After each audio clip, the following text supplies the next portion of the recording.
George's hands were shaking so badly he could barely hold the phone. "The number you have dialed is not reachable."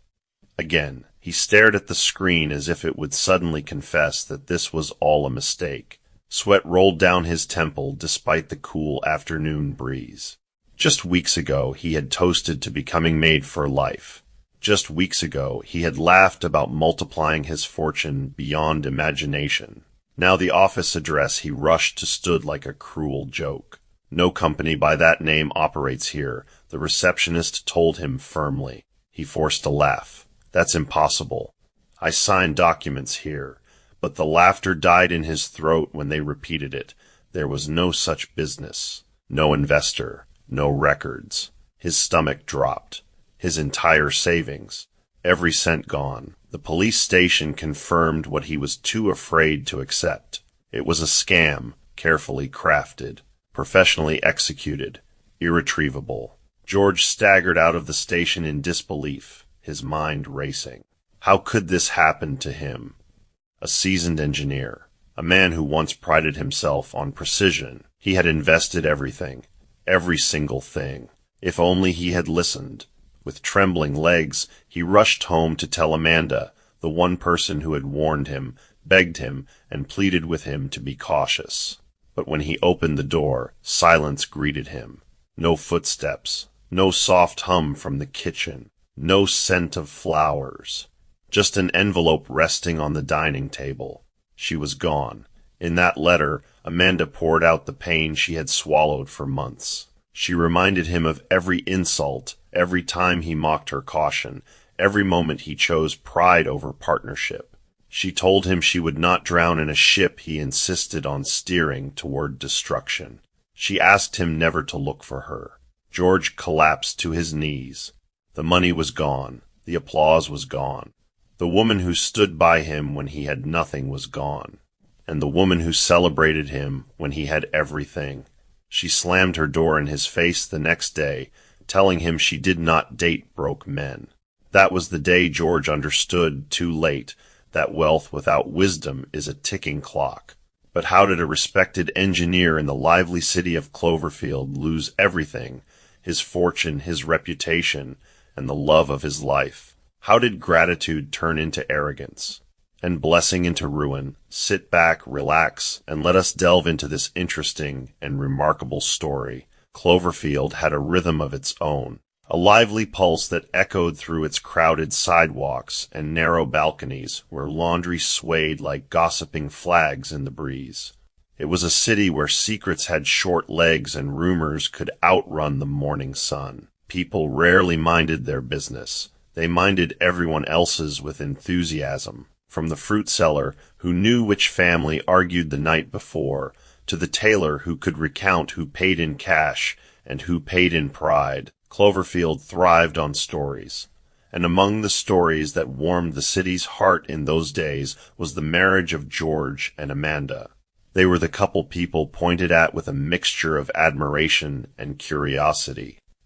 George, tall and deliberate in his movements, carried himself like a man who had built more than bridges. He had built stability.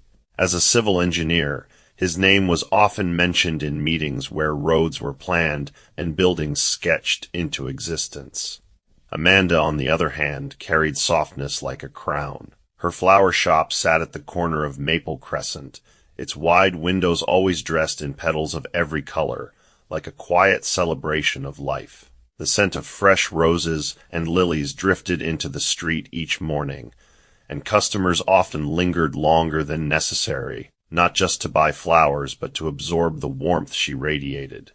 Together they were proof that steady love still existed in a world that preferred drama. In those early days, before any clouds gathered, their laughter could be heard through their kitchen window in the evenings. George would return home with dust on his shoes and blueprints tucked under his arm, and Amanda would wipe her hands on her apron before greeting him at the door. They believed in simple joys, shared meals, long walks, whispered prayers before bed. Amanda often quoted Ecclesiastes 4 verses 9 and 10, "Two are better than one, because they have a good return for their labor. If either of them falls down, one can help the other up." She would say it playfully, reminding him that they were a team. And George would smile, tapping her forehead gently, saying she worried too much about tomorrow. But even then she would reply with Proverbs 27 verse 12, "The prudent see danger and take refuge, but the simple keep going and pay the penalty." They laughed about it, not knowing how those words would one day hang heavy in the air. Back then the sun seemed to rise just for them. Their home, modest yet elegant, stood as a quiet testimony that hard work bore fruit. In Cloverfield, where many chased glitter and applause, George and Amanda had something rarer, contentment. And contentment, like gold tried in fire, shone without making noise. In the early years of their marriage, George carried ambition in his bones, but it was not the reckless kind that burns bridges on its way forward. It was steady ambition, the type that woke him before dawn and kept him studying architectural plans long after others had turned off their lights. His colleagues respected him because he did not cut corners. He believed that if a foundation was weak, no amount of paint could hide the cracks. "A house built on sand cannot stand," he once remarked during a discussion at work, echoing Matthew 7 verses 24 and 25, which speaks of the wise man who built his house upon the rock. He took pride in constructing roads that would carry generations and buildings that would withstand storms. When he received his monthly salary, he did not squander it. Instead, he sat with Amanda at their small dining table, and together they mapped out expenses, savings, and future plans. They dreamed of expanding her flower shop into a larger boutique, and perhaps one day opening a landscaping company together. Their conversations were not filled with extravagance, but with vision. Cloverfield admired that about them. They were not flashy, yet they were flourishing. On Sundays they attended church hand in hand, sitting in the third row from the front. Amanda would close her eyes during worship, her lips moving softly in prayer, while George would bow his head in quiet reflection. They gave generously, believing in Luke 6 verse 38, "Give, and it will be given to you." Their generosity was not loud or boastful. It was a seed planted in silence. When neighbors faced difficulty, Amanda delivered bouquets free of charge, whispering that flowers could say what words sometimes could not. George volunteered his expertise when minor structural issues troubled elderly residents, refusing payment. "Iron sharpens iron," he often quoted from Proverbs 27 verse 17, reminding younger engineers to pursue excellence. Life felt like a well-oiled machine, each part functioning in harmony. Even when Cloverfield buzzed with petty disputes and neighborhood rivalries, George and Amanda stayed clear of unnecessary drama. They understood that empty vessels make the most noise, and they had no desire to compete with clanging cymbals.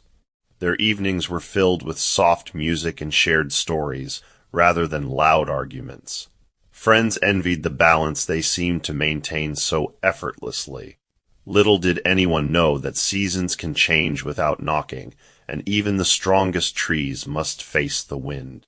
But in those early days, before the first whisper of misfortune, their home stood like a lighthouse, steady, radiant, and unshaken.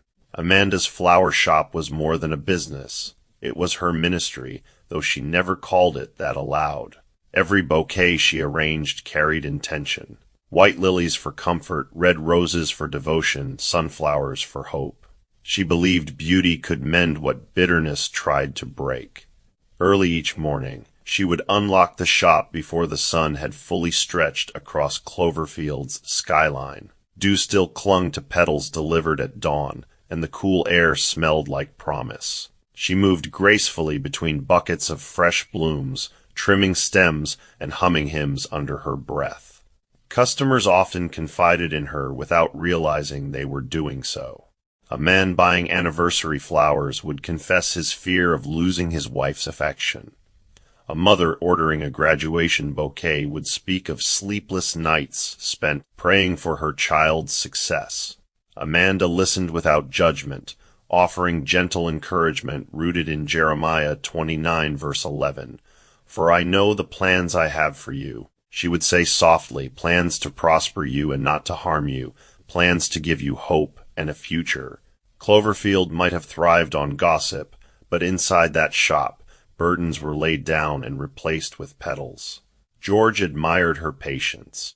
He often said she had a way of turning thorns into crowns. In the evenings, when she closed the shop and returned home, she carried the fragrance of flowers with her, a subtle reminder that grace lingers long after the moment passes. Their marriage thrived on small gestures. He would bring her architectural sketches and explain the curves of a bridge as if describing poetry. She would listen intently, seeing not concrete and steel, but his passion woven into every line. They believed in building both structures and dreams.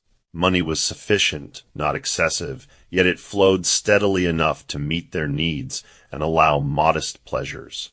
They dined at quaint restaurants occasionally, traveled to nearby towns during holidays, and hosted friends for laughter-filled dinners. In a city where many relationships flickered out like candles in a drafty room, theirs burned steadily.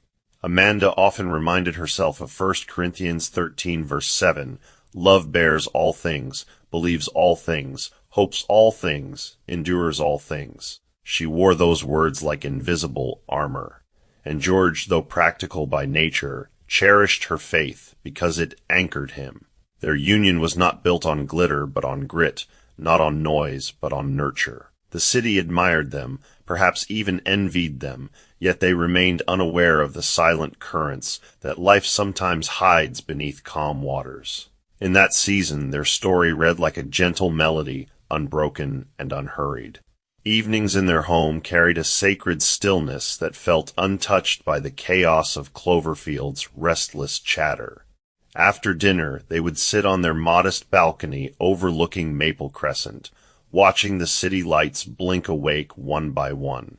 George often spoke about the future as though it were a blueprint waiting to be drawn. He envisioned sustainable housing projects, community parks, and safer highways that would bear his signature as an engineer. Amanda listened with quiet pride, believing wholeheartedly in his talent. Commit to the Lord whatever you do, and he will establish your plans, she would remind him from Proverbs 16, verse 3. He appreciated her reminders, even if he sometimes teased her for sounding like a walking scripture scroll. But deep down he valued the spiritual thread woven into their daily lives. They prayed together before bed, not out of routine but conviction. George would thank God for steady work, for strength in his hands and clarity in his mind. Amanda would pray for wisdom and humility, that success would never overshadow gratitude. Their bedroom lamp cast a warm glow as they spoke about children they hoped to have one day and vacations they planned to take. There was an innocence in those dreams, untouched by arrogance or fear. Cloverfield's gossip rarely penetrated their walls. They chose peace over participation in rumor mills. They understood that a calm sea does not make a skilled sailor, yet they felt confident navigating life's waters together. When challenges appeared, minor disagreements over schedules or expenses, they resolved them before sleep, unwilling to let the sun go down on anger, just as Ephesians 4 verse 26 advises. Their neighbors often remarked that George had struck gold not only in his career, but in his marriage. And George agreed, often telling colleagues that Amanda was his backbone, the quiet strength behind every achievement. In those moments, there was no shadow looming over their horizon. Their finances were stable, their love steady, and their faith intact. Like a tree planted by streams of water, described in Psalm 1 verse 3, they seemed rooted and flourishing, yielding fruit in season. No one, not even the ever-watchful eyes of Cloverfield, could have predicted how swiftly fortunes can turn, or how pride can creep in unnoticed. But in that chapter of their lives, before loss ever knocked on their door, George and Amanda stood side by side, confident that their tomorrow would shine as brightly as their today. The beginning of George's fall from professional security did not happen in a single thunderclap. It unfolded like a slow leak in a roof, unnoticed at first until the ceiling began to stain. Cloverfield had been buzzing for weeks about economic tremors affecting major construction firms, but George dismissed the rumors as marketplace chatter. His company had handled prestigious infrastructure projects for years, and he believed their reputation was ironclad. Still, subtle changes began creeping into the office. Meetings grew tense. Executives spoke in guarded tones. Budgets were scrutinized with unusual severity. Contracts that once seemed guaranteed were suddenly under review. George sensed the shift but clung to optimism, reminding himself of Proverbs 3 verse 5. Trust in the Lord with all your heart, and lean not on your own understanding. Yet even faith can feel tested when reality presses in. One gray Monday morning, an emergency staff meeting was called. The conference room, usually filled with confident discussions about design and innovation, carried an unfamiliar heaviness. The director's voice trembled slightly as he announced restructuring measures due to financial setbacks and lost bids. Positions would be terminated. Departments would be downsized. George felt his stomach knot, but he told himself not to borrow trouble.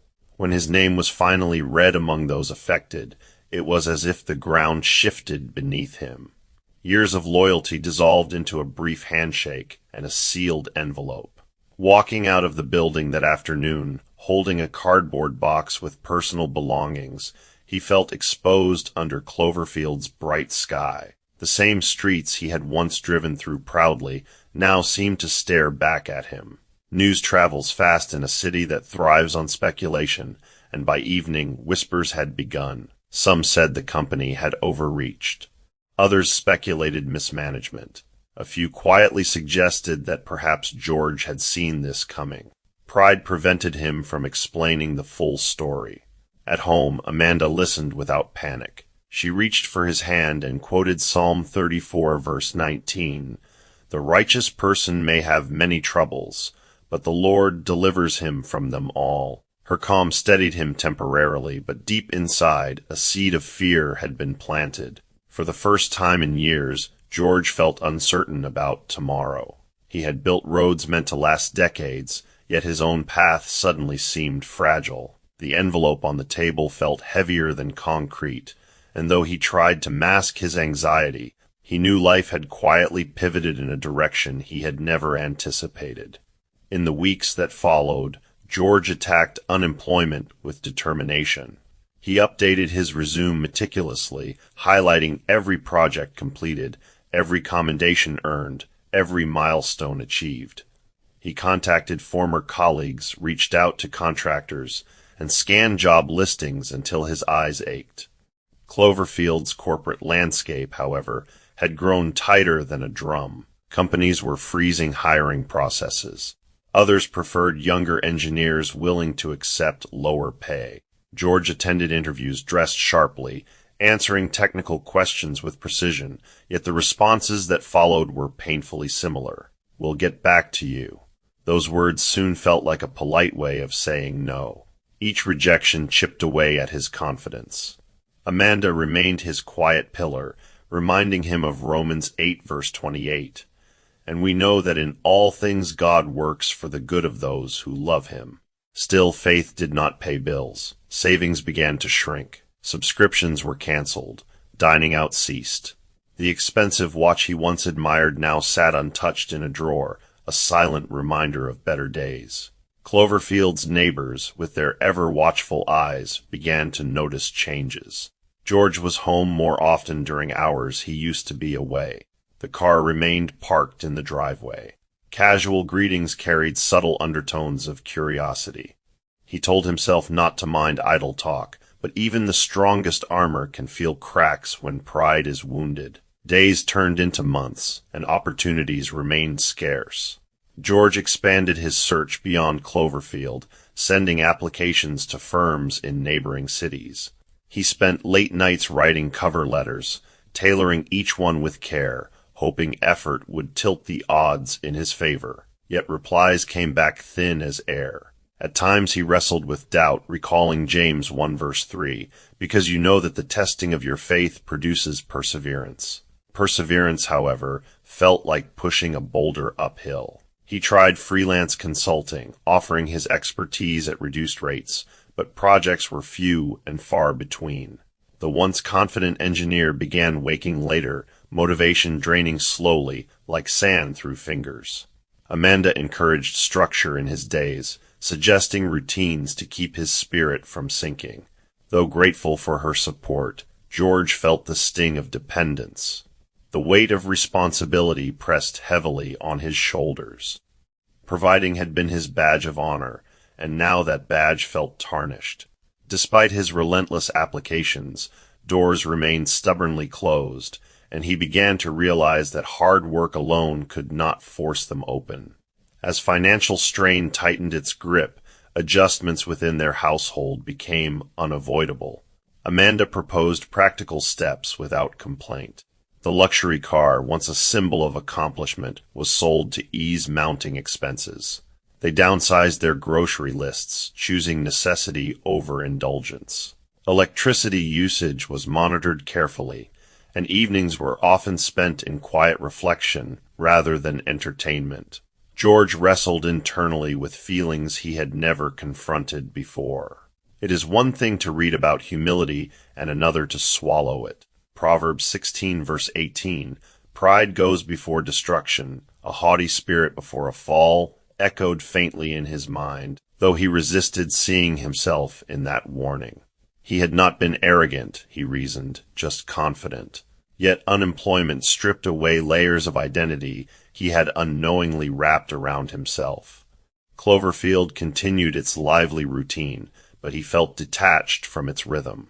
Former coworkers avoided prolonged conversations, perhaps unsure of what to say. Invitations to professional gatherings dwindled.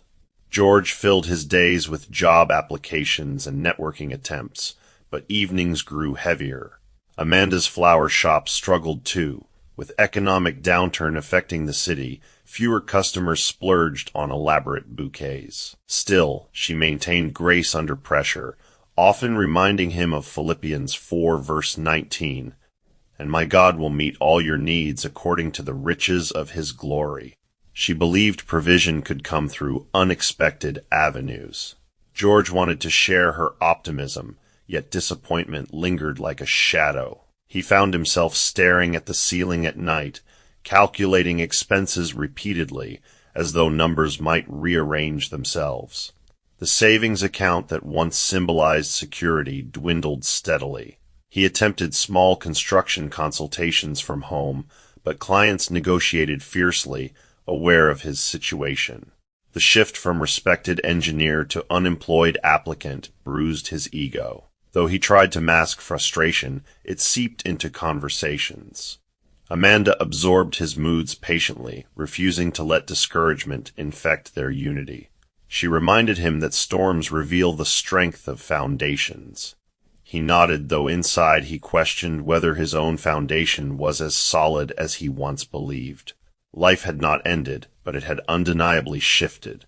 The path ahead remained uncertain, and for the first time, George felt the full weight of vulnerability pressing against his spirit.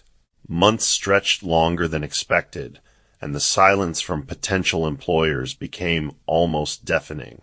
George began exploring alternative routes, government tenders, short-term project contracts, even teaching engineering workshops at local colleges. Each attempt required paperwork, proposals, and patience.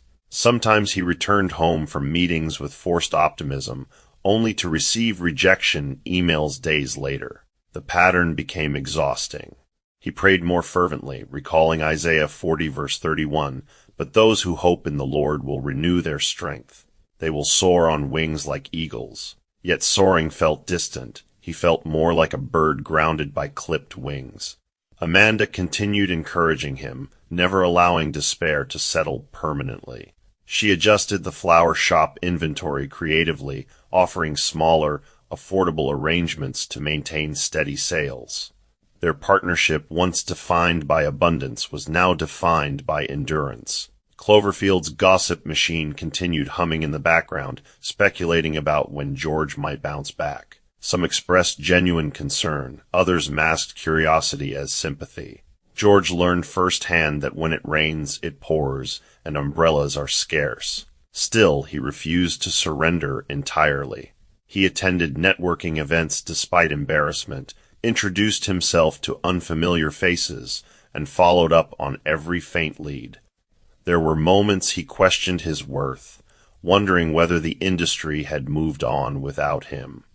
But Amanda would gently remind him of Psalm 37, verse 23, "The Lord makes firm the steps of the one who delights in him." She believed his steps were still ordered, even if the road seemed winding. Their conversations grew more introspective. They spoke of resilience, of seasons, of trusting beyond sight. The hardship had not broken their bond, but it had undeniably tested it. George understood that this chapter was carving something deeper within him, perhaps humility, perhaps patience. Though no job offer had materialized yet, he clung to hope like a lifeline, and in the midst of uncertainty, he resolved that he would keep knocking until a door finally opened, trusting that persistence would eventually meet opportunity.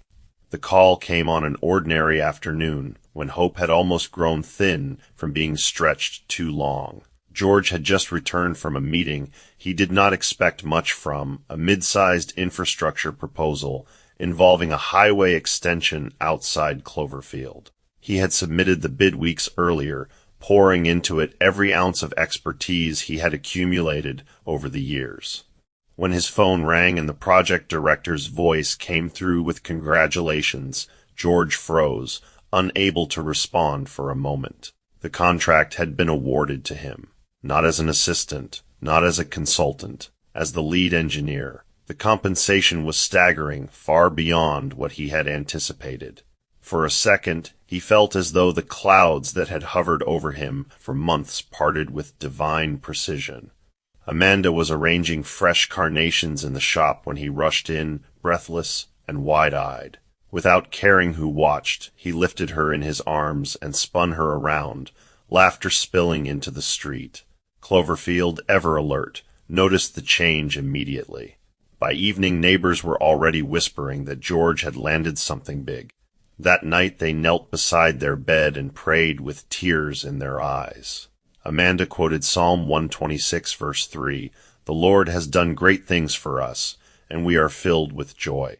George echoed her gratitude, promising never to forget the season they had just endured. In those first weeks, humility clung to him like a faithful friend. He paid off lingering debts quietly, settled outstanding bills, and replenished their savings. He purchased a reliable vehicle, not flashy, just practical.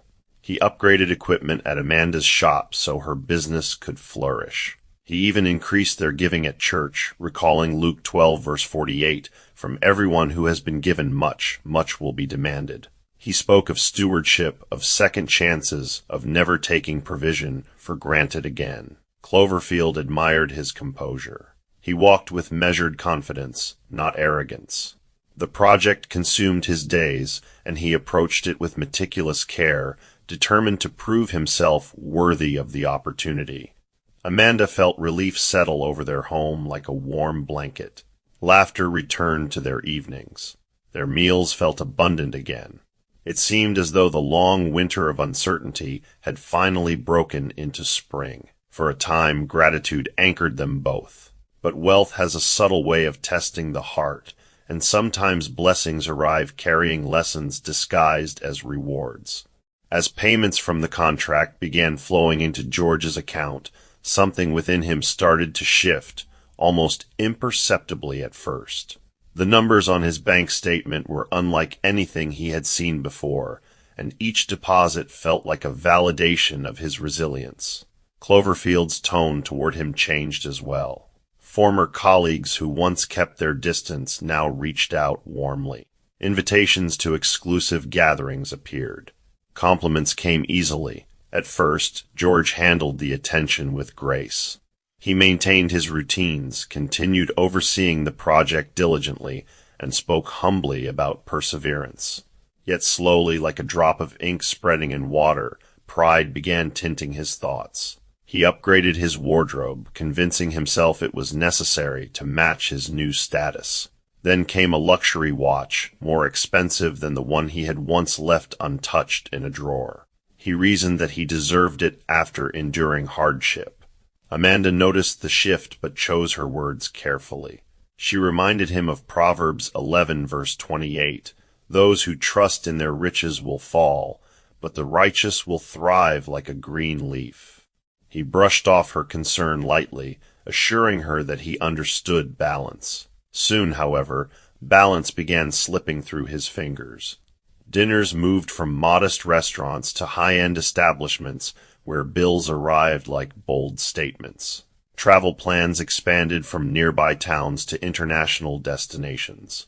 George began speaking about living fully, declaring that life was too short to pinch pennies.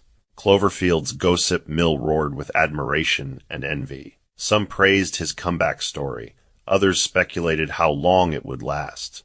Amanda tried to keep pace with his excitement, but unease lingered at the edges of her joy. She noticed how often he checked his accounts, how frequently he compared himself to others, how he began measuring success not in peace, but in possessions. Ecclesiastes 5 verse 10 crossed her mind. Whoever loves money never has enough. Whoever loves wealth is never satisfied with their income. She quoted it gently one evening, but George laughed, calling her overly cautious. The man who once spoke passionately about foundations now seemed captivated by facades. What began as celebration slowly morphed into indulgence. He justified each purchase as motivation, as proof that he had risen above his past. Yet beneath the surface, something was quietly unraveling, a subtle intoxication with abundance that clouded his discernment. The transformation did not happen overnight. It unfolded in increments, each step small enough to seem harmless. George began frequenting upscale lounges where business elites gathered, claiming it was strategic networking. At these venues, admiration flowed as freely as expensive wine. Compliments about his success stroked his ego, and stories of lavish investments sparked his imagination. Cloverfield's social scene embraced him eagerly, and he began to relish the applause. Amanda, meanwhile, maintained her steady rhythm at the flower shop, though she noticed how rarely George joined her for quiet dinners anymore. When she raised concerns about saving for the future or diversifying investments wisely, he grew impatient. "We've suffered enough," he would say. "Let me enjoy the fruit of my labor." She reminded him of Proverbs 21 verse 20, "The wise store up choice food and olive oil, but fools gulp theirs down." This time he did not laugh, he frowned. He accused her of lacking vision, of clinging to scarcity. The words stung more than she admitted. He began purchasing designer suits, a second luxury car, and booking extravagant trips without consulting her. The house filled with items that glittered but carried little meaning. George's tone shifted subtly. Gratitude was replaced with entitlement. He spoke about never returning to that old life, as if prudence were a disease. Amanda tried reasoning with him calmly, explaining that seasons change and fortunes fluctuate. He interrupted her mid-sentence, dismissing her caution as negativity. Cloverfield noticed the widening gap between them. Neighbors whispered that success had changed him. Invitations to high-profile gatherings increased, and Amanda often stayed behind, uncomfortable with the ostentation.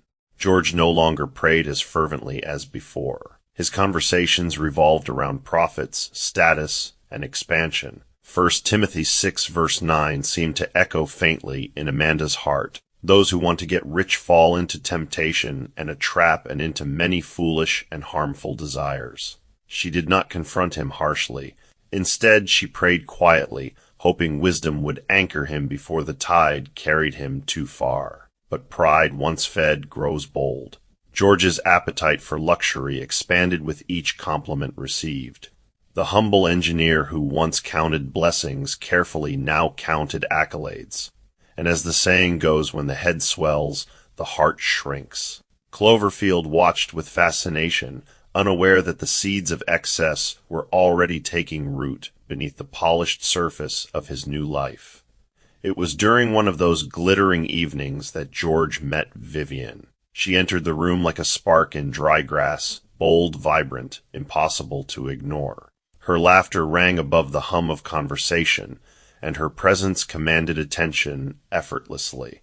She praised George's achievements openly, calling him visionary and fearless.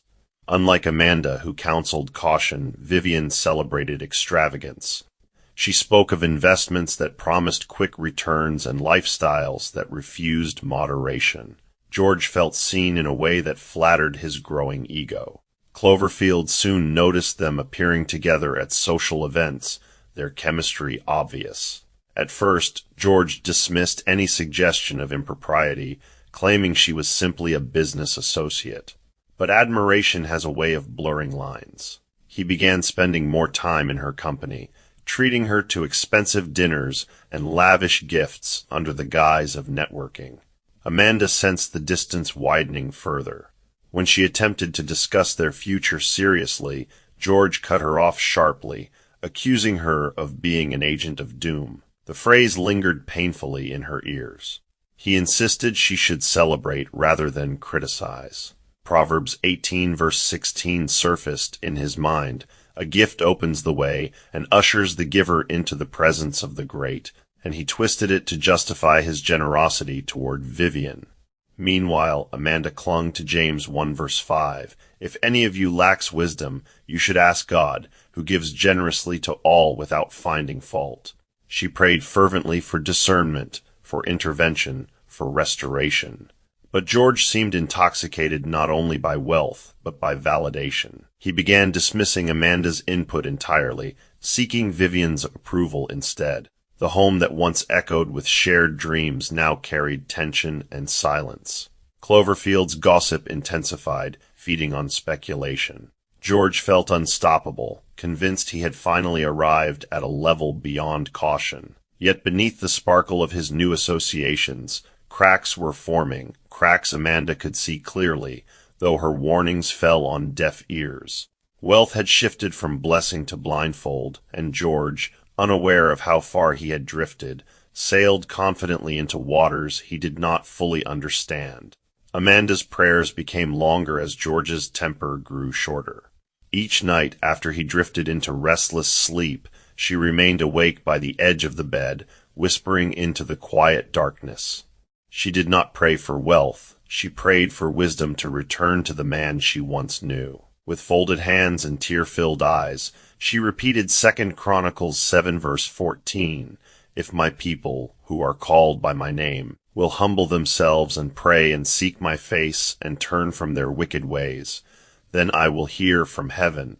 She was not calling her husband wicked, but she recognized pride tightening its grip around his heart. During the day, she still approached him gently, choosing her words as carefully as she arranged fragile petals in her shop. She would sit beside him and suggest putting aside a portion of his earnings, reminding him that seasons change like shifting winds. She quoted Proverbs 6 verses 6 to 8, urging him to consider the ant that stores provisions in summer. But George's patience had worn thin. What once sounded to him like loving concern now grated against his ego. He began to interpret her caution as criticism. The more she spoke of prudence, the more defensive he became. One evening, after she pleaded softly that they should secure their future before indulging further, he erupted. His voice rose sharply, startling even himself. He accused her of clinging to poverty as though it were a comfort blanket. "If you want to die managing coins and counting crumbs, that's your choice," he snapped. "But I am not going back to that old life. Money is meant to be enjoyed." His words struck like arrows. Amanda stood still, absorbing the sting. She recalled Ecclesiastes 7 verse 9, "Do not be quickly provoked in your spirit, for anger resides in the lap of fools." She refused to retaliate. Instead, she grew quieter. She realized she could not wrestle pride out of him by force. The more she tried to pull him back, the more he drifted away. Cloverfield's chatter about George's lavish lifestyle continued, but Amanda no longer listened. Her battle was no longer with gossip. It was with acceptance.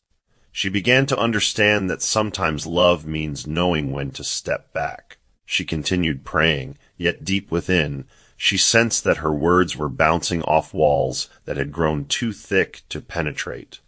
George mistook her silence for surrender, unaware that it was preparation. When Amanda finally accepted that her counsel had become noise to him, she made a decision quietly, without theatrics or announcements. She would leave before resentment consumed what little dignity remained. She did not storm out. Instead, she began packing slowly, almost invisibly. One day she folded away winter coats into a suitcase hidden beneath the bed. Another day she gathered important documents and placed them carefully in a small box at the back of her closet. Each movement was deliberate and discreet. She moved through the house like a guest preparing for departure, memorizing familiar corners and recalling better days. The kitchen where they once laughed felt unfamiliar now. The balcony where dreams had been shared seemed distant. She whispered Psalm 55 verse 22 to herself, "Cast your cares on the Lord, and he will sustain you." Cloverfield, busy with its endless murmurs, did not notice her gradual withdrawal. George, preoccupied with expanding ventures and social outings, remained oblivious. He interpreted her silence as agreement or defeat, never suspecting it was resolution. Amanda stopped arguing entirely. She no longer challenged his purchases or questioned his late nights. Instead, she focused on strengthening her flower shop quietly, setting aside modest earnings in preparation for independence. It pained her to imagine leaving the man she once believed would grow old beside her, but she understood Amos 3, verse 3, "Do two walk together unless they have agreed to do so?" Their paths had diverged. She refused to beg for partnership that no longer felt mutual. Every folded garment represented a layer of acceptance. Every sealed envelope symbolized closure. She did not share her plan with friends or neighbors. She carried it alone in prayer. George's absence from home became more frequent, and when he was present, conversations remained shallow. The emotional distance widened like a crack in glass, spreading silently until it threatened to shatter completely. Amanda braced herself for the inevitable day she would walk away, trusting that peace awaited her beyond the pain. Meanwhile, George's world sparkled with new prospects. At one of Vivian's exclusive gatherings, he was introduced to a so-called visionary investor who spoke eloquently about a groundbreaking venture. The opportunity promised extraordinary returns within a short period. The man painted vivid pictures of exponential growth, luxury properties, and financial freedom that would secure wealth for generations. It sounded too good to ignore. George listened with eager fascination, his mind racing with possibilities. The proposal required substantial capital, indeed, nearly everything he had. Yet the promise of multiplying it tenfold overshadowed caution. Proverbs 20 verse 21 warns, "An inheritance claimed too soon will not be blessed at the end." But such wisdom felt distant compared to the glittering future being described. Vivian encouraged him enthusiastically, calling it the opportunity of a lifetime. She flattered his boldness, insisting that great men take great risks. George felt invincible, as though fortune favored his courage. He hesitated to inform Amanda, knowing she would scrutinize every detail. For days he kept the matter to himself, rationalizing that secrecy avoided unnecessary negativity. Finally, he mentioned it, not seeking advice, but announcing a decision already made. He declared that he was about to enter a deal that would change everything forever. Amanda listened carefully, her heart tightening. She asked calmly whether he had conducted thorough investigations, reviewed contracts independently, or sought unbiased counsel. Before she could finish, he cut her off sharply. "This is exactly why I didn't want to tell you," he said. "You always see problems instead of possibilities." His dismissal was final. Amanda recognized there was no room left for dialogue. Proverbs 18 verse 2 came to her mind. Fools find no pleasure in understanding, but delight in airing their own opinions. She said nothing further. She had learned that sometimes silence speaks louder than argument. George mistook her restraint for lack of insight, unaware that discernment often whispers while arrogance shouts. As the investment process moved forward, George transferred vast sums without hesitation. Documents were signed swiftly, assurances given confidently. Vivian celebrated with him in anticipation, already discussing vacations they would take once profits poured in. They toasted to future millions, laughing about how Cloverfield would marvel at his brilliance. George envisioned headlines praising his foresight. He spoke of early retirement, luxury estates, and international ventures. Ecclesiastes 10 verse 14 warns, "No one knows what is coming, who can tell someone else what will happen after them." But such sobering truth did not cross his mind. Instead, he felt as though he stood on the brink of permanent success. Meanwhile, Amanda quietly completed her preparations. Her suitcases remained hidden, but her heart had already departed. She observed him celebrating, her expression unreadable. She sensed an unease she could not ignore, like distant thunder rolling across a clear sky. Yet she chose not to intervene again. She had spoken her truth. He had rejected it. Vivian's excitement intensified daily, speaking openly about the wealth they were about to hit. George absorbed her enthusiasm eagerly, convinced he had outgrown caution. He did not realize that what glitters is not always gold. The ink on the contracts had barely dried when subtle inconsistencies began surfacing, delays, vague explanations, postponed confirmations. But intoxicated by expectation, George dismissed early warning signs. Cloverfield buzzed with admiration for his bold gamble, unaware that the ground beneath his feet was already shifting. Amanda, standing at the threshold of departure, sensed that the storm she had prayed against was gathering strength. And while George and Vivian clinked glasses in celebration, unseen cracks were widening, inching him closer to a fall he could neither predict nor prevent. Weeks passed after George transferred the investment funds, and at first he carried himself with the calm confidence of a man awaiting harvest season. He checked his email each morning, expecting progress reports, projected returns, or at least reassuring updates. The first week of silence did not trouble him. He told himself large ventures required patience. By the second week, however, unease began to creep in like a draft through a cracked window. He dialed the investor's number casually one afternoon, but the call failed to connect. He frowned slightly, assuming it was a network issue. "No need to borrow trouble," he muttered, attempting to steady his thoughts. Proverbs 16 verse 25 says, "There is a way that appears to be right, but in the end it leads to death." Yet he pushed aside any whisper of doubt. The next day he tried again. The response was the same, unreachable. He convinced himself the businessman was traveling internationally.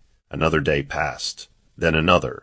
Each attempt yielded the same cold, automated response. The once exhilarating anticipation now felt like standing on thin ice, unsure when it might crack. George sent emails that bounced back undelivered. His chest tightened, but pride refused to let him imagine the worst. He reminded himself of the luxurious office address he had visited when signing documents, the polished desk, the confident handshake. Surely such professionalism could not vanish overnight. By the third week, anxiety wrapped around him like a tightening rope. He dialed repeatedly, pacing across his living room, beads of sweat forming along his forehead. Ecclesiastes 5 verse 14 warns, "Wealth lost through some misfortune leaves them with nothing." Yet he rejected the possibility that those words could apply to him. His mind oscillated between reassurance and dread. He told himself storms pass, and that patience was a virtue. Still, a small voice inside whispered that something was wrong. Cloverfield continued bustling outside, unaware that within George's home, Tension hung thick in the air. He had invested everything, every savings account, every reserve fund, even money meant for future projects. The silence from the investor was no longer an inconvenience. It was a shadow darkening his peace. What began as mild concern slowly evolved into gnawing fear, though he dared not name it aloud. Unable to endure uncertainty any longer, George decided to visit the office address listed on the contract. He dressed hurriedly, convincing himself this trip would clear the air. As he drove across Cloverfield, his heartbeat pounded louder than the city traffic. When he arrived at the building, he felt a strange chill despite the afternoon heat. The signage he remembered seemed absent. Confused, he stepped inside and approached the receptionist, asking confidently for the investor by name. The receptionist's puzzled expression unsettled him. She informed him politely that no one by that name operated there. George laughed nervously, certain this was some misunderstanding. "This is the exact address," he insisted, producing a copy of the contract. Another staff member reviewed it and shook his head, explaining that the company listed did not exist in their directory. The words felt like a slap. His smile faded. "This must be a joke," he muttered, but their serious faces offered no reassurance. Panic began rising from the pit of his stomach to his throat. Proverbs 13 verse 11 says, "Dishonest money dwindles away, yet he had believed his deal was legitimate." He stepped outside and dialed the number again. Unreachable. He tried once more. Still nothing. The world around him blurred as realization began tightening its grip. The polished office he remembered now seemed like a staged illusion. He replayed every conversation, every signature, searching desperately for clues he had missed. His hands trembled as he leaned against the building wall. Sweat trickled down his temples. The truth loomed like a dark cloud ready to burst. He had not simply made a risky investment. He had walked blindly into deception. His mind struggled to accept what his instincts now screamed. Cloverfield's lively noise seemed distant, muffled by the roaring in his ears. He stood frozen for several minutes before finally forcing himself into action. Denial gave way to urgency. He rushed toward the nearest police station, clutching documents like lifelines, praying desperately that this nightmare would somehow unravel into a mistake. At the police station, George explained everything in fragmented sentences, his voice shaking with disbelief. Officers listened carefully, examining the paperwork with practiced eyes. After making several inquiries and checking databases, they delivered the verdict he dreaded. It was a scam. The names were fabricated. The company was fictitious. The funds had been transferred through layered accounts impossible to trace easily. The officer's tone was firm yet sympathetic. George felt the room spin. Proverbs 19 verse 3 states, "A person's own folly leads to their ruin, yet their heart rages against the Lord." In that moment he felt both fury and helplessness colliding within him. "I invested everything," he repeated, his voice cracking. "All my savings, every last cent." His knees weakened, and he nearly collapsed onto a nearby chair. Tears welled in his eyes, unrestrained and humiliating. The officers could offer little comfort beyond filing a report. They explained such scams were carefully orchestrated, designed to lure ambitious investors with promises of overnight fortune. George's cries echoed through the station hallway. He felt stripped of dignity, exposed as reckless and naive. How could a seasoned engineer, once meticulous in his calculations, overlook such glaring risk? He blamed himself, then the investor, then fate. Eventually, reality settled like a heavy stone in his chest.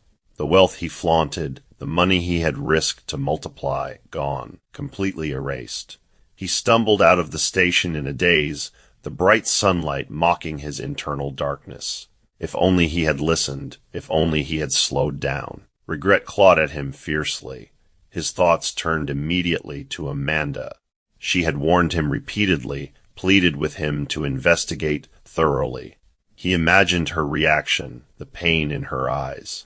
With dread tightening his chest, he drove home, rehearsing apologies he should have spoken months ago. Each mile felt longer than the last. His pride had led him down this path, and now he faced the wreckage alone. When George opened the front door, an unnatural stillness greeted him. The house felt hollow, as though life had quietly slipped out. He called Amanda's name, but only silence answered. Walking into the dining area, he noticed an envelope placed neatly on the table. His hands trembled as he picked it up. Inside was a letter written in Amanda's familiar script. She poured her heart onto those pages, words filled with sorrow, disappointment, and finality. She reminded him of every warning she had offered and every insult he had thrown in return. She wrote that she could not tie her future to recklessness, that she refused to sink with a ship steered by pride. She quoted Proverbs 22 verse 3, "The prudent see danger and take refuge, but the simple keep going and pay the penalty." She told him not to search for her. Reading those words shattered what little strength he had left. He collapsed to his knees, clutching the letter as sobs overtook him. The one person who had stood by him during unemployment, who had prayed for his success, had walked away quietly. He wept bitterly, realizing too late the cost of arrogance.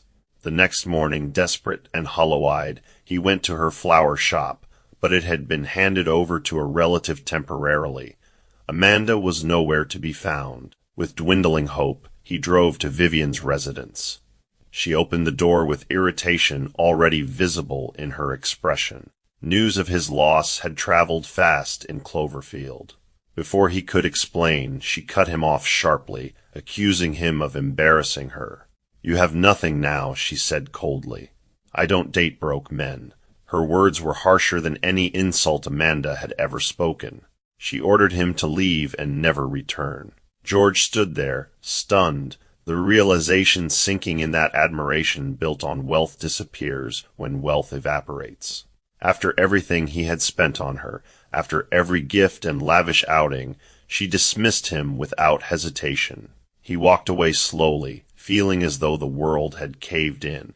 The applause was gone, the companions were gone, the fortune was gone. All that remained was regret, heavy and unrelenting, trailing him like a shadow he could not outrun. Amanda did not leave Cloverfield in anger. She left in quiet resolve. She found a modest apartment on the quieter edge of the city, far from Maple Crescent and far from the house that had once held her dreams. The place was small, with cream-colored walls and a single balcony that overlooked a narrow street lined with jacaranda trees.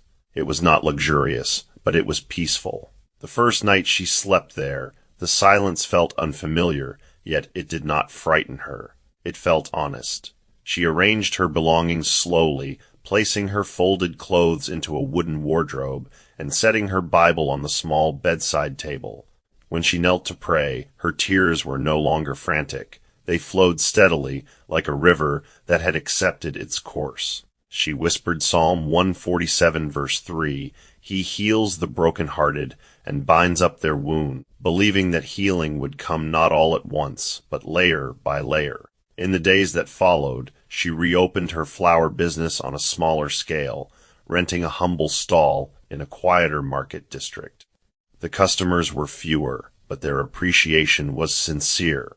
She no longer sought expansion, she sought contentment. Each bouquet she crafted carried renewed meaning, as though she were rebuilding her own life petal by petal. Cloverfield still hummed with gossip, but she no longer flinched at it. She had learned that idle talk is like wind. It makes noise but carries no weight unless you let it. Amanda walked through her days with gentle dignity, refusing bitterness entry into her heart. She remembered Proverbs 4 verse 23, above all else, guard your heart, for everything you do flows from it. She guarded it carefully now. She did not celebrate George's downfall, nor did she curse his name. Instead, she chose stillness over strife. In her modest apartment, she discovered that peace is not purchased with currency, but cultivated through wisdom. Though her marriage had crumbled, her faith had not. She learned that sometimes letting go is not weakness, but survival. And in that quiet corner of Cloverfield, Amanda began to rediscover herself, not as someone's wife, not as half of a once-admired couple, but as a woman capable of standing on her own 2 feet. George, meanwhile, remained in the city that had witnessed both his ascent and collapse. The house felt cavernous without Amanda's presence, each empty room echoing with memories he could not silence. He sold many of the extravagant items he once flaunted, but the proceeds barely scratched the surface of what he had lost. Debt collectors called persistently, their voices sharp reminders that actions carry consequences. He searched desperately for new work, but his reputation had suffered. Cloverfield's business community, once eager to associate with him, now regarded him cautiously. Opportunities slipped through his fingers like sand. Proverbs 14 verse 12 lingered painfully in his thoughts. There is a way that appears to be right, but in the end it leads to death. He had chosen a path that glittered, and now he walked its aftermath alone. Nights were the hardest. Regret visited him faithfully, replaying Amanda's warnings with cruel clarity. He remembered every scripture she quoted, every plea she made. Her absence weighed heavier than his financial ruin. He realized too late that loyalty is more valuable than luxury. He attempted to track her down at first, asking discreet questions, but she had left no forwarding address. Eventually he stopped searching, recognizing that some bridges once burned cannot be rebuilt easily. He began taking small freelance assignments, minor construction consultations that paid modestly. The grandeur of leading massive projects had vanished. Now he measured beams in cramped spaces and reviewed blueprints for local repairs. Each humble task humbled him further. James 4 verse 10 says, "Humble yourselves before the Lord, and he will lift you up." George clung to those words, though lifting felt distant. He attended church alone, sitting in the back row where no one would easily approach him. The sermons seemed sharper now, cutting through pride he once disguised as ambition. Cloverfield continued buzzing around him, but he felt detached from its rhythm. Friends who once toasted his success no longer returned his calls. He learned the hard way that fair-weather companions scatter when storms arrive. The applause had faded, replaced by silence that forced him to confront himself. He had chased abundance and lost stability. Now he navigated life one careful step at a time, aware that wisdom often grows from the soil of regret. Time moved forward as it always does, indifferent to individual sorrow. Months turned into years, and Cloverfield found new stories to entertain its restless curiosity. Amanda's flower stall flourished steadily, not in extravagance, but in reliability. Customers admired her consistency and quiet strength. Some evenings, she would sit on her small balcony watching the sunset paint the sky in shades of amber and rose. She no longer prayed for George to change. She prayed for his peace from a distance. She remembered Romans 12 verse 18, "If it is possible, as far as it depends on you, live at peace with everyone."